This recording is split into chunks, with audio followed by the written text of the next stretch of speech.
He left around 10 minutes ago, surrounded by photographers, cameramen and reporters. Again and again the question was put to Stuart Hall, what have you got to say to your victims? First of all, in the middle of this scrum, he turned around and said no comment. Again, have you got anything to say, Stuart, for your victims? He then turned around and said to somebody, I've got a cold. And as he was getting into the car, he turned around to one of the BBC cameramen and then waved goodbye and thank you, and he got back in his car and left court. Around 50 minutes earlier than him leaving, his barrister apologised on his behalf. His barrister said he is sorry for what he has done. Through me, he wishes to apologise to his victims. He is not an easily moved man to self-pity, but he is all too aware that his disgrace is complete.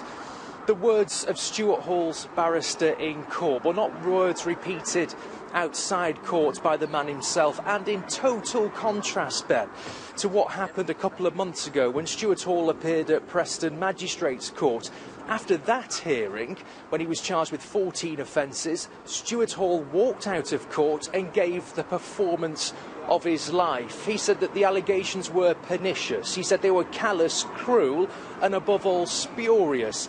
He then went on to say that he was wondering why it had taken 30, 40 years for these allegations to come forward. He described his life as a living nightmare. He went on to thank his family for the love and support that they had showed him. He said that without that love of his family, he would have been tempted to take his own life. Again, this speech he gave was peppered and coloured with colourful phrases, as he was known throughout his broadcasting career. At the end of that speech he gave, 300 yards away from here at Preston Magistrates, he said that he'd want to regain his honour and reputation.